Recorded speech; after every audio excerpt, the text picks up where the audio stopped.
Welcome back to MathMind. In today's video, we'll be looking at another interesting question from Japan, and I hope you like it. Let's go ahead and begin. We're trying to work out the sum of two expressions given in surd form. On the left-hand side, I have 2 minus square root of 3 contained within a square root, and on the right-hand side, I have a fraction. At this moment, there's not much we can do on the square root, so let's just go ahead and focus on the fraction.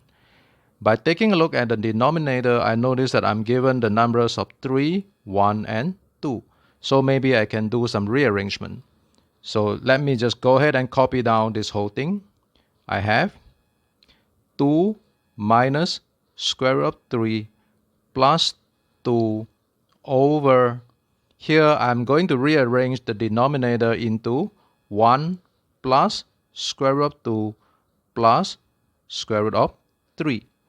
At this point, I'm going to multiply both the numerator and the denominator with the conjugate, meaning I'm going to multiply it with 1 plus square root of 2 minus square root of 3. And I will do the same thing for the numerator as well. 1 plus square root of 2 minus square root of 3. We know that a plus b multiplied by a minus b is equal to a squared minus b squared. So let's go ahead and apply that to our fraction.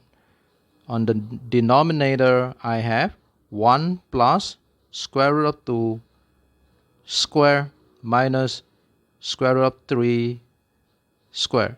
And on the numerator, I have 2 multiplied by 1 plus square root of 2 minus square root of 3. And of course, the front part remains unchanged. I still have 2 minus square root of 3.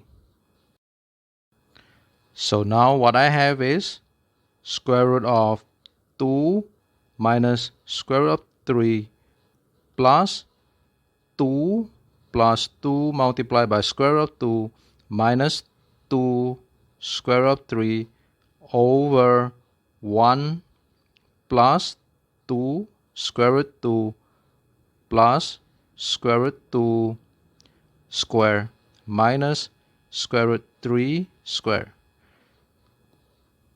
Square root of 2 square will be equal to 2, and of course square root of 3 square will be equal to 3.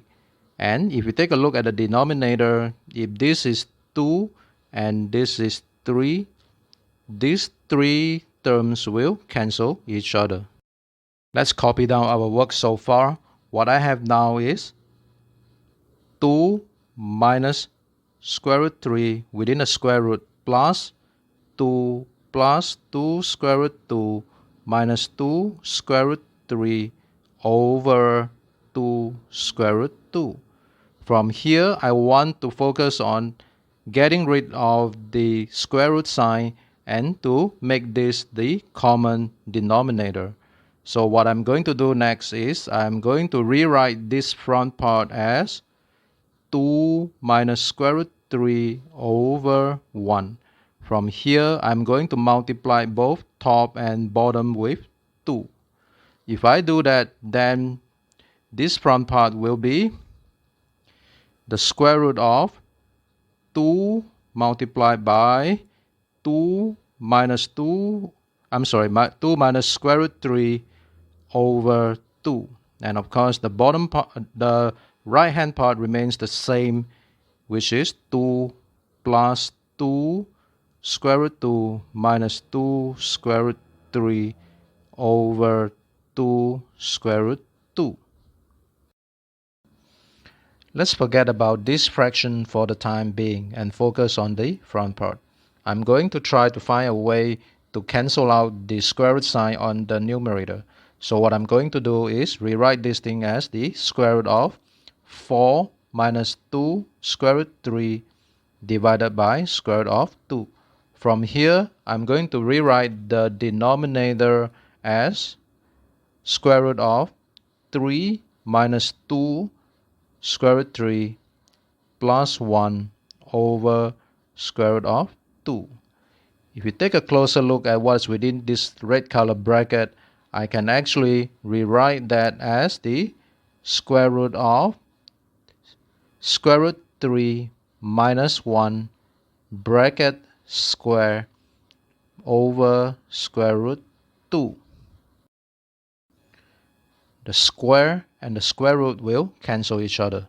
In other words, if I put the whole thing together, what I have now is square root 3 minus 1 over square root 2 plus 2 plus 2 square root 2 minus 2 square root 3 over 2 times square root 2. So the next thing that I'm going to be focusing on is to make a common denominator. I can easily do that by multiplying both the top and the bottom of the fraction with 2. So what I have now with a common denominator of 2 times square root 2 will be 2 square root 3 minus 2 plus 2 plus 2 square root 2 minus 2 square root of 3. And going across each component of the numerator, I have positive 2 square root 3 and negative 2 square root 3 cancelling each other, negative 2 plus 2 cancelling each other. What I'm left with is 2 times square root 2 on the numerator divided by 2 times square root 2 on the denominator, which is equal to 1. And that's the final answer for today's question. I hope you enjoyed this video. Thank you for watching. Have a good day. Take care.